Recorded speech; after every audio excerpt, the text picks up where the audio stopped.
Okay, so we can start our session. My name is Jan Gerik, and I will chair this panel somehow. And we have three speakers, and the first is Mario Dunkel from the University in Oldenburg, who will present his project about popular music and the rise of populism in Europe. So the floor is yours. You can start. And okay, please be aware of the 15 minutes time limit. Yeah, I'll try. I have a wait 1 second. So can you see my slides okay? Yes. Okay, all right. Du hast die Präsentationsansicht, Mario. Okay, then I can change that. Now, is it better now? Yeah. Okay, perfect. All right, so Andre asked me to just give a short presentation on this research project, Popular Music and the Rise of Populism in Europe. So I try to keep this short, under 15 minutes, and just give you a glimpse of this research project. These are my colleagues. We're a team of researchers in 5 different countries, in the Netherlands, Hungary, Italy, Austria, and Germany. And my Dutch colleague who's based in the Netherlands, she's German, is Melanie Schiller, and she works on Sweden. And we take a interdisciplinary perspective and a comparative perspective to look at the interface of popular music and populism across 5 different European countries. It's a project that started in 2019, and that it was intended as a 3-year project. We got an extension now, so we'll be ending in late July 22. So just a very, very brief comment on what we mean by populism. So of course, populism is a very ambivalent and a contested concept, and it has been defined in hundreds of ways, as an emancipatory force, sort of, if you follow Laclau, and also as discourse, if you follow Laclau, as an economic strategy, as a political style, as an ideology, if you follow Mudde, and we're going for a discursive, performative notion of populism. So, yeah, this is a debate in current political theory. So we're looking at populism as discourse and as performance. And the basic, the basic elements of this discourse that we identify include the appeal to the people, an appeal to the people versus the elite. So you always have an antagonism that's central to populism, and that's dichotomous, and that also intends a vertical structure. So this is also how populism is different from nationalism. Populism has a vertical structure, whereas nationalism has an inside-out structure, right? It has a horizontal structure. And so we look at central concepts that include, fake news, that basically serve to corroborate this division, this antagonism between the people and the elite. And those include fake news, political correctness, notions like the Altparteien, or the establishment, I think would be a translation that you could use in English, right? The establishment, or the silent majority, and so on. It also depends on the local context. So we have very, very different contexts in this project, which also makes it then difficult to sketch this as an entire project. And we look at how music is functioning on an effective level in different music cultures, and we look at connections between populism and other discourses. And of course, in our case studies, the combination of populism and nationalism is really central. So Lawrence Rosenthal, the American researcher of right-wing extremism, he used this phrase, populism's toxic embrace of nationalism, which he described was, happening or has been happening especially over the last years in many Western countries. So in the US and in Europe, that's basically his fields. And so, one aspect we look at is the interrelation between populism, music, and party politics. But that's not the only way in which we look at this phenomenon. So we also look at populism as a cultural phenomenon. So populism also beyond, how politicians or how parties use music. And so questions we ask include how do popular cultures negotiate populism? How do they construct and perform a common identity, a common us? How do they cast the elite as the other? How do they perform antagonisms between these two poles? How do they represent the ostensible will of the people? And how do they negotiate populist tropes, frames, and narratives? And then, of course, we ask, so what's specific about popular music in these contexts? Also here we look at music as propaganda, but also music as ostensibly apolitical entertainment at music events, at concerts, at mainstream events.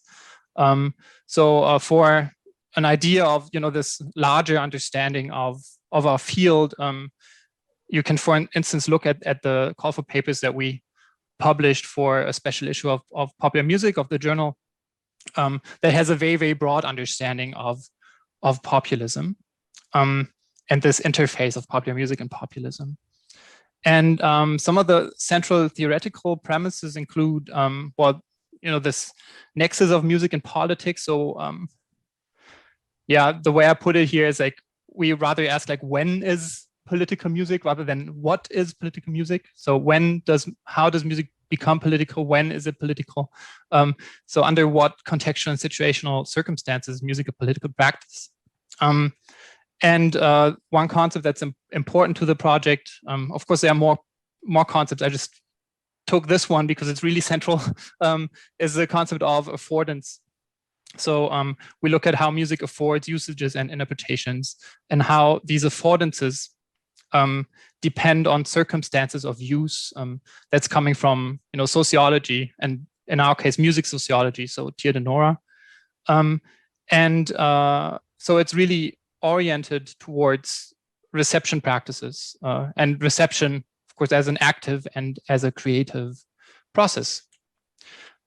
So music-related questions we ask are how are ideas that are central for populist movements, like the people, the elite, group antagonisms, populist tropes, etc., negotiated on a musical level?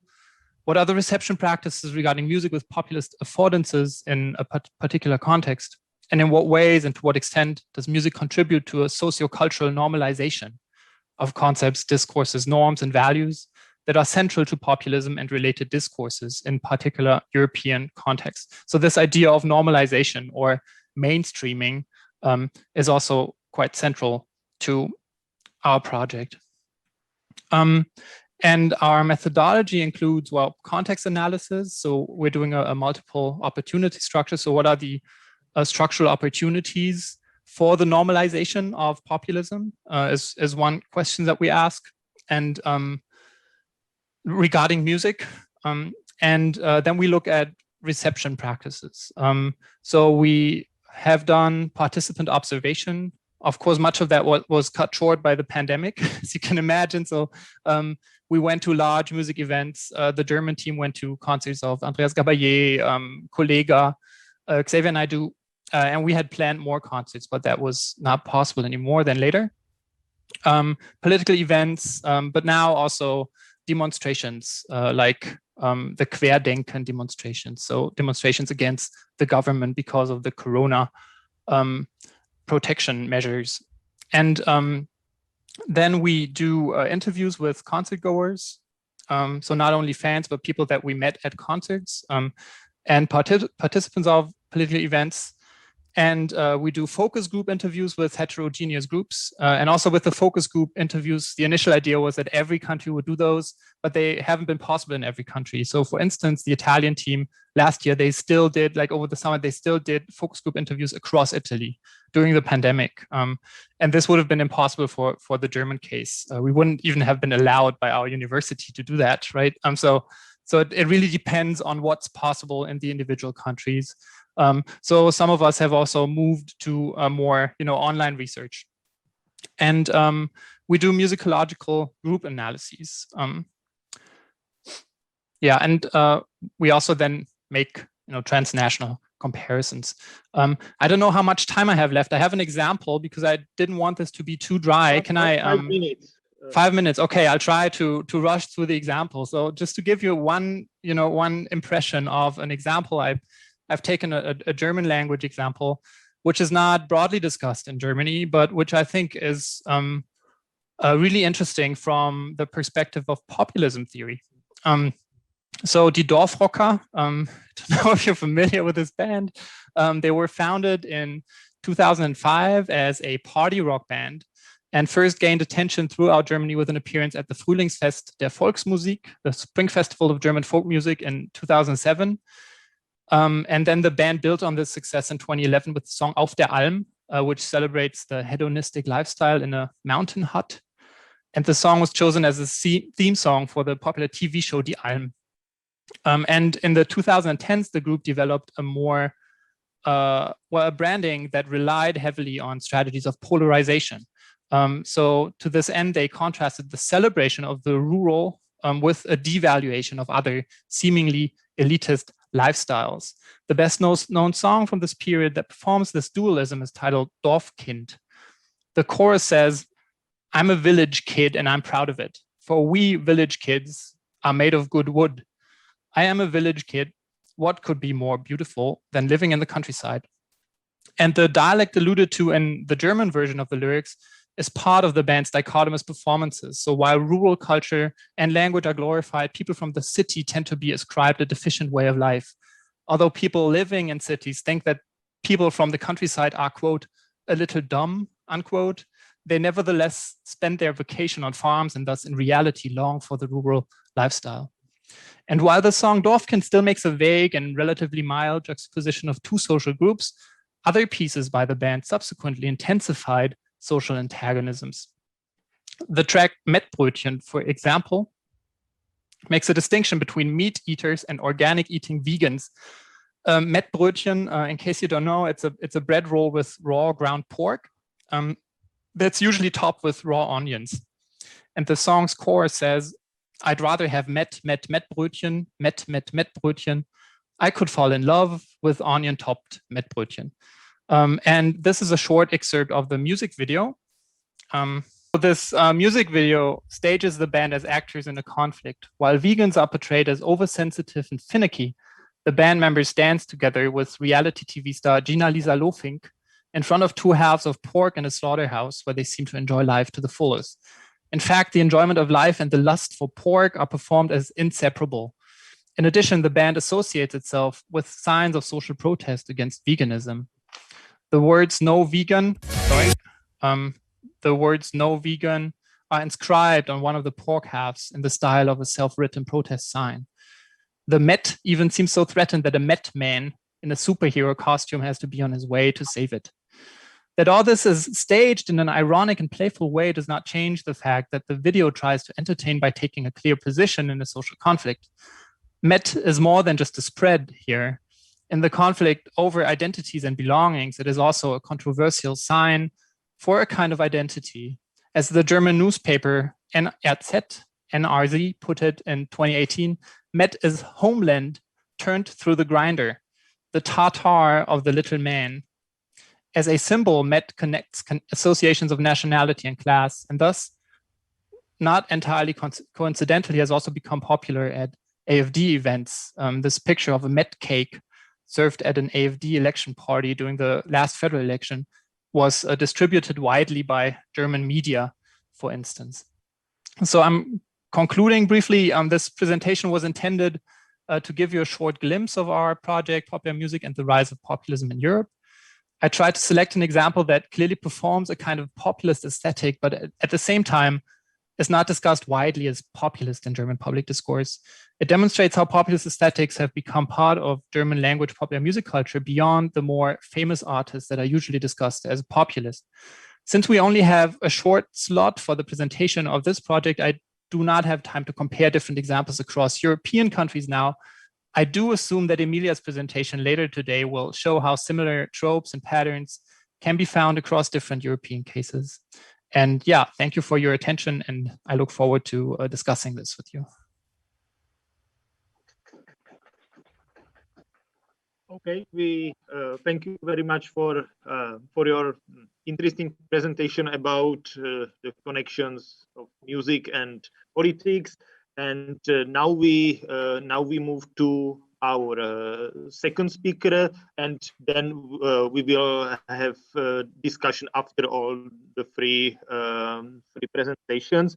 So our second speaker is Wolf-Georg Zaddach, who is also expert on popular music from the university in Lüneburg, if I'm correct, I hope so. So now you have your 15 minutes. Yes, thank you for the introduction. I have to apologize up front. Oh, sorry, that's the wrong shared content. I have to apologize up front. I have some technical difficulties today, so please let me know if you have issues hearing me in the chat or so. I suppose the heat is demanding some sacrifices. Anyway, so a brief introduction into a new endeavor in researching the history of popular music in the GDR in East Germany. I would just give you first a look into the working group that is working on that under that title, and then I will introduce my perspectives, my personal or individual perspectives on that. First of all,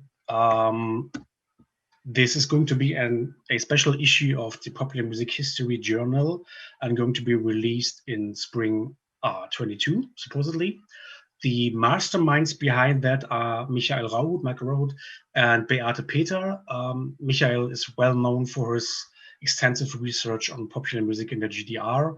Michael and Beate both launched this special issue and then put out a call and invited some of the authors here to contribute to that special issue. I just placed the individual contributions here. We don't have time to go through everything. Also, another aspect is that we are still in the writing process, so we still have time to finish our papers here.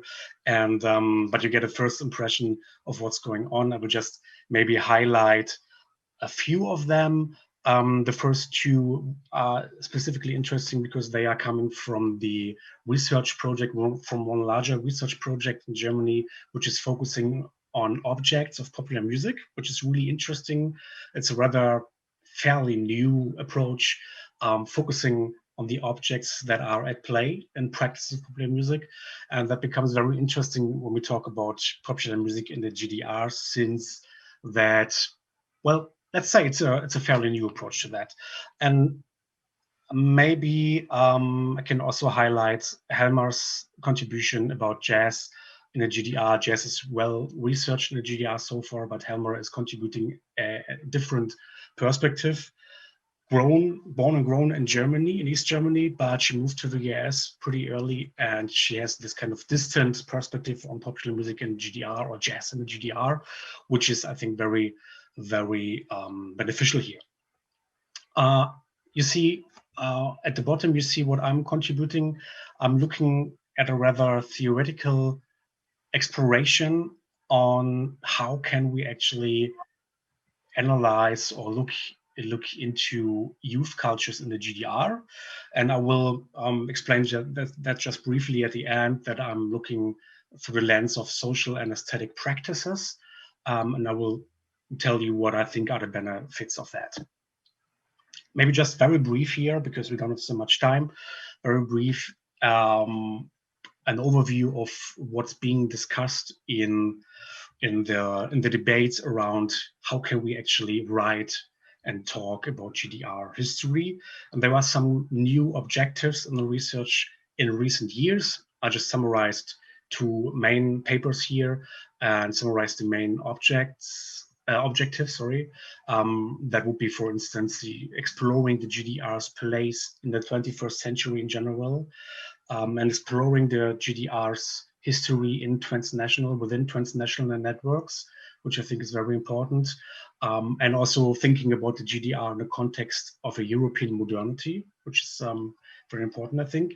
And one of the main moves here is that it is being seen beneficial that we approach the GDR history analysis from an interdisciplinary approach, so that we can reach beyond the old paradigms of dictatorship and everyday life, the 2 opposites that have been at play for quite some time now, describing socialism as 2 opponents, even, we can say.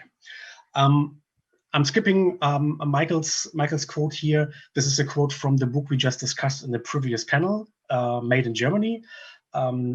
One of, I think, 2 papers about GDR popular music history. That's why I would like to raise that issue here. That's very important to me. Why it is so relevant actually to investigate further into GDR popular music history.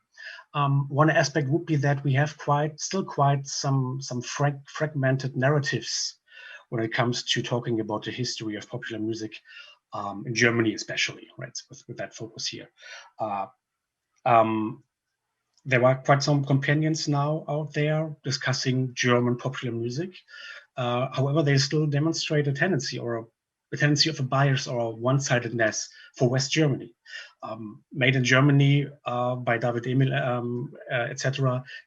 There are articles in there about the GDR. However, still there's some imbalance. But there were other companions that are more biased, I'd say. And I have just one quote here. We don't have time to read through that, but that would be from Uwe Schütte's companion called German Pop Music, a companion published in 2017. And I find that really interesting that he's excluding the GDR popular music history completely. And the only reason for that is, that's explained in the quote here, I just summarize it. The reason for him would be that it's completely different political system. There's a state control of culture, etc., etc. That's why we're not talking about this here. And there's another argument I would like just to raise quickly here. He's explaining that due to all that socialist system, cultural system, there was almost no innovative pop music coming from the GDR. While we can discuss that, and to some degree, I would consent and see that in a similar way. However, innovation shouldn't be a leading narrative when it comes to talking about history of popular music in Germany.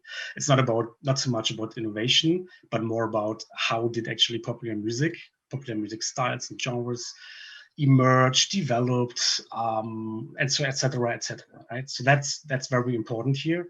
I will pick that issue up in just a second. I also want to raise that there are still a lot of research gaps when it comes to popular music in the GDR. I just mentioned a few here. We still have specific youth cultures under or even not even researched. For example, Gothic and occultism, early techno. Not much out there. Also, the overlap and the interaction between those youth cultures is something that we still have to investigate further. The general aspect of gender and youth cultures, it is discussed in specific studies, but we don't have a more general discussion of that, because gender means something different in socialist system than in Western Germany, right? What is completely under the radar is the context of GDR immigrants and their usage of music and popular music. I know from my research that there had been immigrants involved in the scene development, but that's something which we need to investigate further. On the other side, also the impact of music, the role of music for migrants. Sorry, not within. So there's a mistake here. Not within GDR, but migrants who who left the GDR, who fled basically. So there's something in there, and this is related to the next point. For example, trauma and music.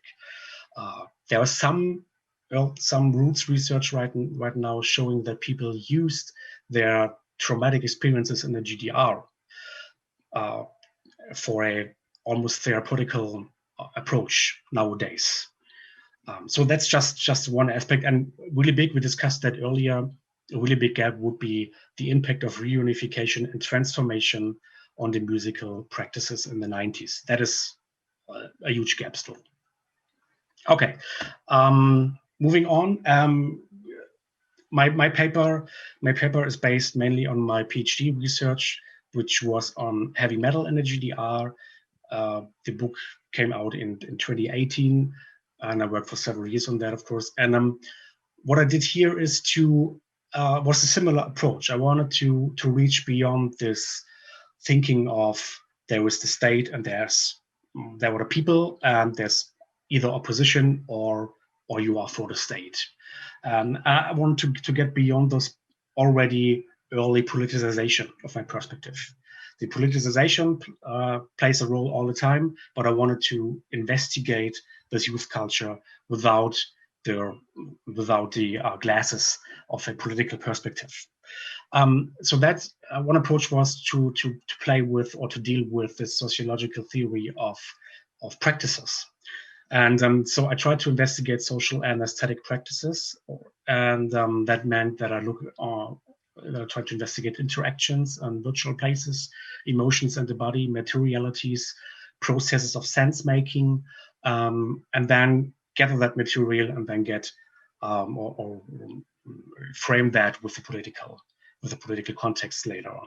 And for the case of heavy metal, I could identify several practices, as you can see here, practices of knowing or knowledge, practices of communitizing or scene formation, practices of listening and experiencing, practices of sharing and exchanging, and practices of music making.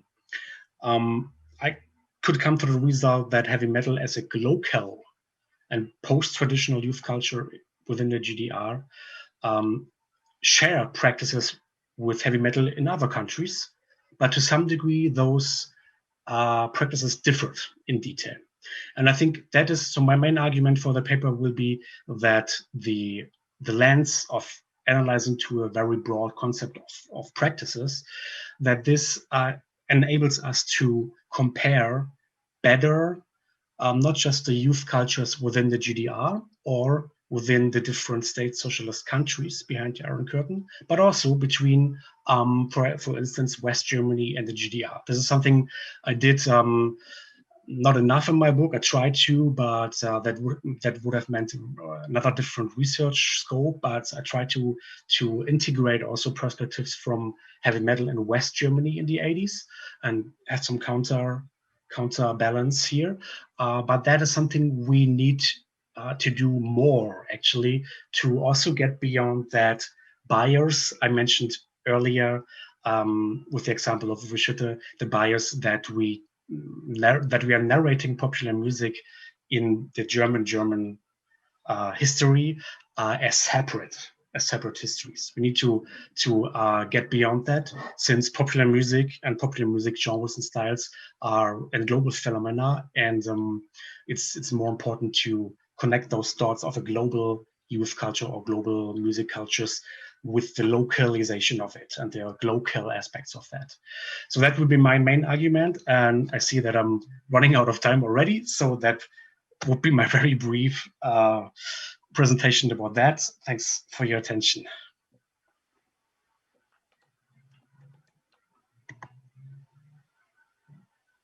We thank you very much for your presentation, and also about what is going to be published next year. So we are looking forward to it. And now we move to our third speaker, who is Alenka Barber-Kersovan, also from the university in Lüneburg, and she will tell us something about urban music studies series of Intellect books, and you can start.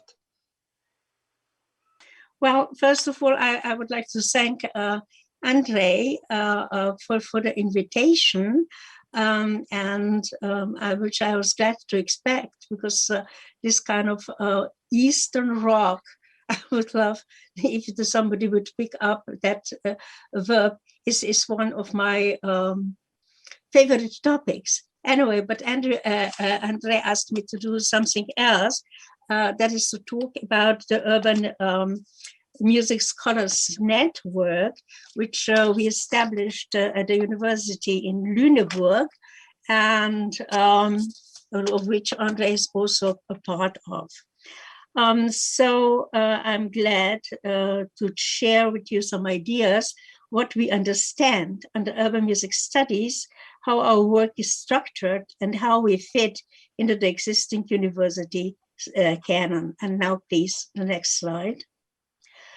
The goals and aims. Can I have the next slide? Or yes, goals. That's right. The goals and aims of the network are to establish urban music studies as a new, vibrant field of research with a high discursive and transdisciplinary potential, to bring together scholars from a broad range of disciplines to build a shared body of knowledge, to consolidate and expand the research on the music and the city from different perspectives and points of departure, and to promote collaborative research on the local, national, and international levels. Next slide, please. Our engagement with the urban music studies is not new, because Volker Kirchberg, Robin Kucher, and I, all of us members of the Institute for Sociology and Cultural Organization, organized already in 2010 a conference entitled Music City Hamburg. The basic impulse for this topic was the controversial political discourse of that time that evolved as the Hamburg authorities proposed to brand the municipality with the label Music City. In terms of genres, this trademark was inclusive and referred to the lively popular music scene around the Reeperbahn amusement mile, as well as the renowned musical theaters and the recently built Elbe Philharmonic Hall as the new landmark of the city. You see the three sides on the pictures. Please, the next slide. To discuss this problem further, we organized in October 1917 the conference proceedings. The conference proceedings were published in 2014 under the title Music City Hamburg, Approaches to a Creative City by the German publisher Transkriptverlag. The work on the publication revealed that the reciprocal relationships between music and the city are an academic terra incognita, ignoring the social special effects of music on urban spaces, as well as the impact of urban changes on musical production, distribution, and consumption. Please, the next, that's the right file. No, it's not. The next one, that's it.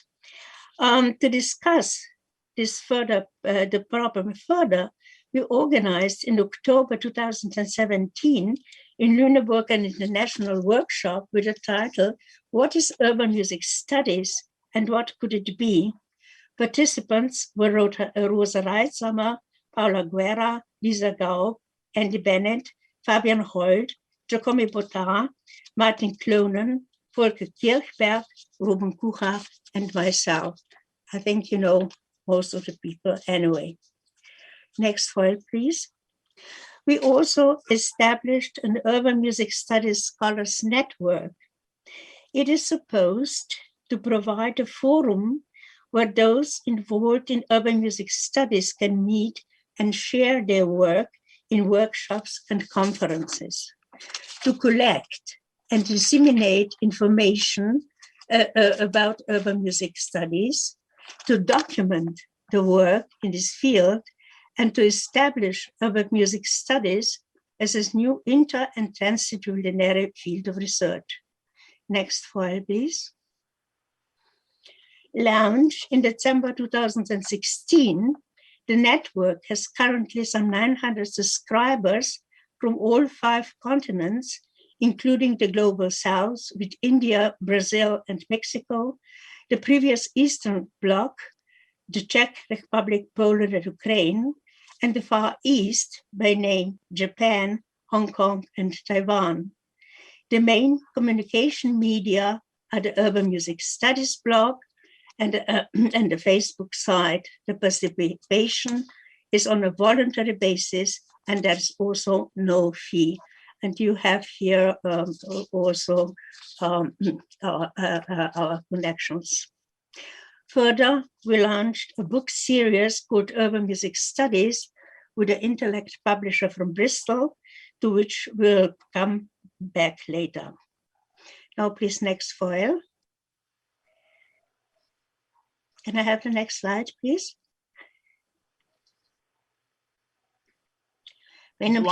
That's right. After this rather formal key data, I would like to make some remarks on the content.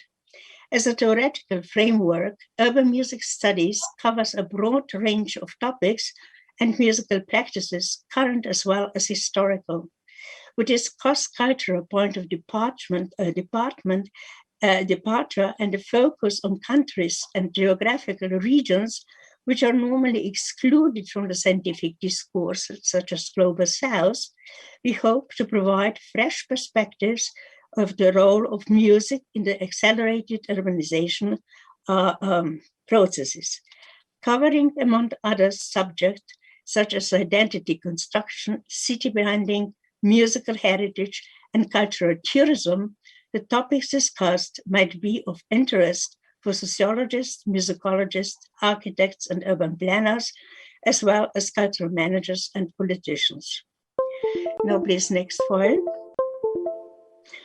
To put all these goals into practice, up till now, we organized in Lüneburg 2 international conferences on which some 90 talks were given from speakers from 32 countries. The first one, which took place in November 2018, had a title, Groove the City, Urban Music Policies Between Informal Networks and Institutional Governments. The point of departure of this conference was the fact that with their social, material, and cultural resources, cities have been and still are a precondition for the emergence and flourishing of music scenes. They are central turning points of the production, distribution, and consumption of acoustic capital. Please, the next file. To give you a small impression about the topics, I will try to sum up the most important axioms. They presume that the relationship between music and the city is dynamic and reciprocal. Music is a central part of urban culture.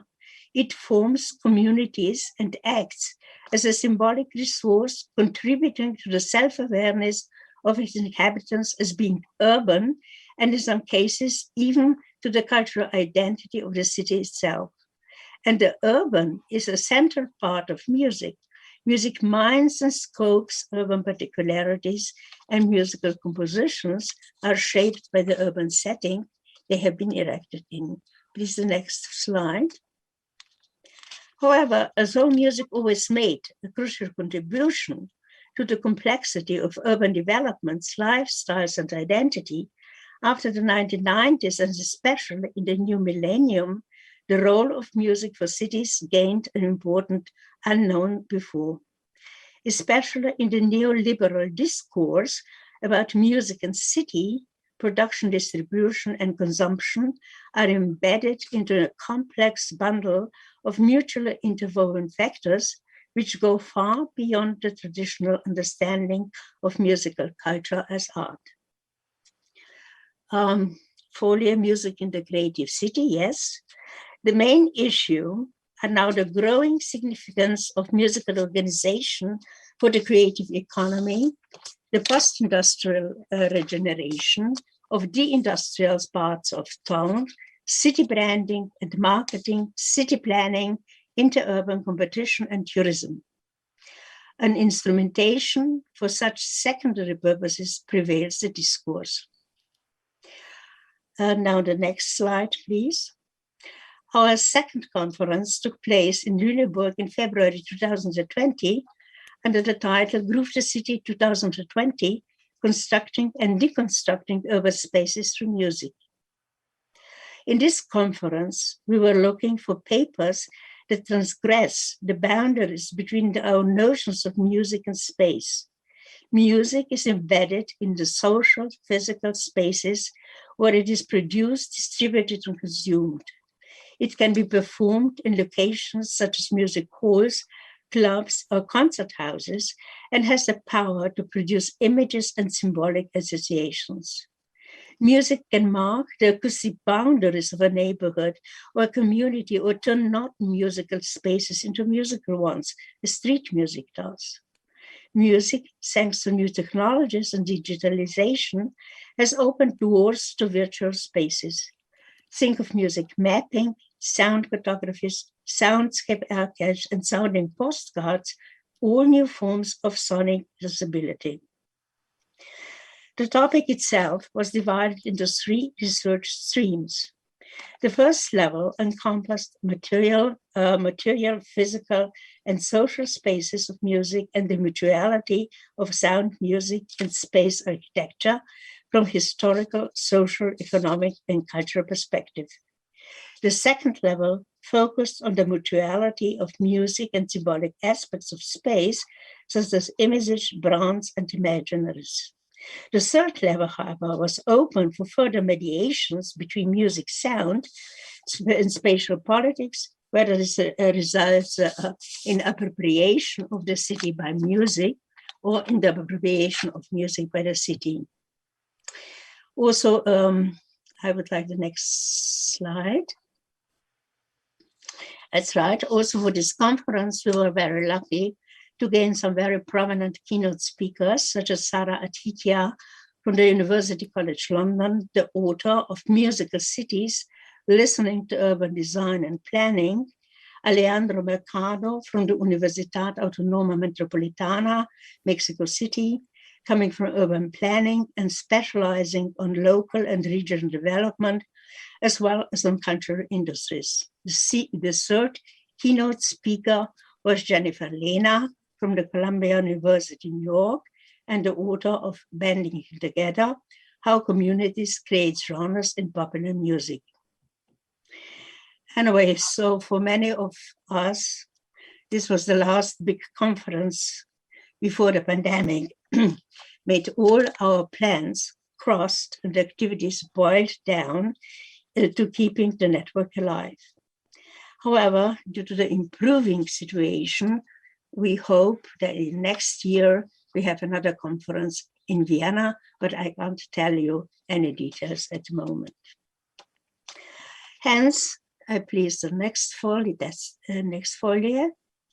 Next slide. No, that's right. Hence, I would like to finish my talk by pointing out to our publication series called Urban Music Studies with the Intellect publisher from Bristol.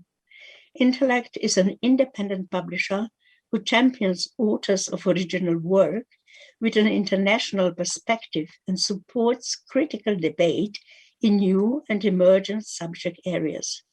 Intellect emphasis is on quality and scholarly integrity rather than simple marketability, and rigorous peer review is central to the publishing processes. Editors are Lisa Daub, editors of the series, Volker Kirchberg, Robin Kucher, and myself. The editorial board consists of Andy Bennett, Giacomo Botta, Martin Clonan, Franco De Charu, Mari Forman, Paula Guerra, Fabiano Holt, Luciana Mendoza, Will Stroh, and Susanna Zapke. Currently, we have already 2 publications in print, but there is also an ongoing open call for monographies, readers, and edited collections. Since urban music studies is a lively field of research with a high discursive and transdisciplinary potential, critical reflections for a broad range of disciplines such as historical musicology, sociology of music, urban theory, urban sociology, policy studies, geography, ethnomusicology, etc., anthropology, economics, etc., and urban studies and urban planning are welcome.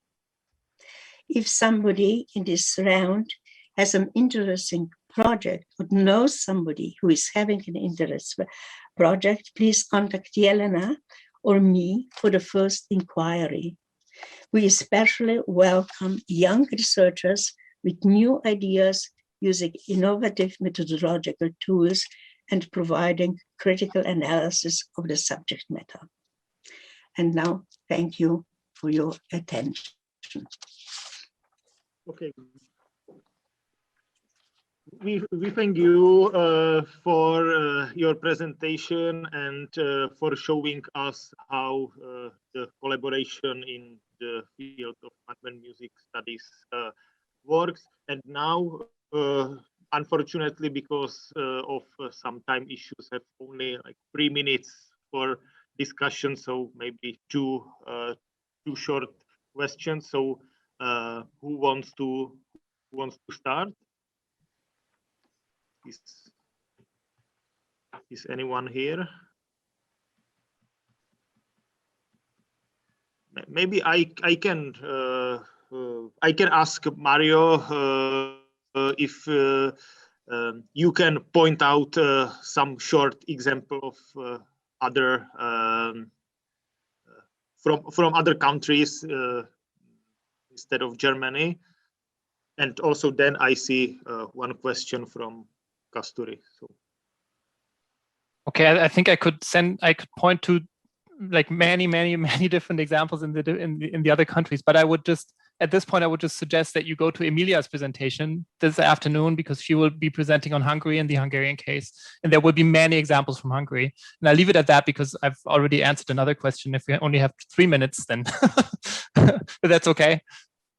Okay. Okay. So okay. And we have a question from Kasturi and then from David Emil. Hear me fine, right? Yes, we can hear you. Alenka. Okay, perfect. Thank you, Alenka. Your presentation was very beautiful, very inspiring as well. I have a very tiny question regarding what you said about you have members from Southeast Asia as well. I was wondering if there is somebody doing work on Goa trance, because that is clearly very popular and it has that touristic element as well in terms of how Goa as a union territory is branded in our country. So I wanted to know if that is something that is already a part of this project. Thank you. Well, yes, I'm afraid I didn't get everything acoustically, but I think that would be a very interesting topic. Okay, thank you. Sorry about the sound. I think it's the fan because it's so hot. Yes, yes. Well, and it is not my day. I'm sorry. It's all right. No worries. No worries. Thank you so much for the presentation. It's wonderful. Yes. Okay, and the very last question by David Emil. Yes, thank you all three for very interesting presentations. Wolf, I have a question or comment for you, because you mentioned in the Schutte book that GDR music was not very innovative, which you also agreed with to some extent. And I would just say, I mean, just going back to the education panel earlier, I mean, the GDR was innovative within popular music, and there was some interesting stuff that came out. Alan had a nice paper at the Aspen meeting a couple of weeks ago on synthesizers in the GDR and copying or how they were copied. And from a popular music perspective, educational perspective, the Tanzmusiker educations that you had at different higher music education institutions was way advanced the West German counterparts. Yes. Also in terms not only of doing jazz, but also doing popular music. So I mean, in that sense, I mean, it's also a socialist legacy. The Soviet Union had Estrada and the VIAS, Vokalne Instrumentalne Ensemble on one side, and the Estradnie Učilište on the other side. But I mean, I mean, there are a lot of things from the education perspective that make it innovative, and popular music from GDR is also has its own merit. Sure. Sure. Thanks. That's why I said I agreed to some extent. I wanted to raise the issue that innovation shouldn't be necessarily the main narrative to investigate into popular music cultures. Heiko mentioned the class. It was, I think, 59 already, the Tanzmusikklasse in Berlin-Friedrichshain. So yeah, especially education, also research on popular music, which is really interesting. Not just Peter Wicke in Berlin, but also the Wissenschaften, Institut für Wissenschaften, Pädagogik and sowas, and so on. They investigated in the 80s already on a large scale with several hundreds of youth investigated into youth culture, and not just from the political perspective. They were scholars who tried to be somehow independent. Of course, it's not possible, but they collected material. We have a lot of interview material, and I looked into that. It's not necessarily completely biased. It's something we can use if we look into popular music history amongst youth in the 80s in the GDR already. And that's something I think innovative, even when it comes to research, because we didn't, as far as I know, we didn't have this in West Germany already in the 80s. Yeah, but thanks, absolutely right. Okay, great. Thank you all for let's say guiding us through the area of German popular music scholarship, and you all are invited to the next panel, which is starting in 2 minutes in, I think, another Zoom address. So and another Facebook stream as well. So thank you and bye. Thank you. Bye. Thanks. Bye.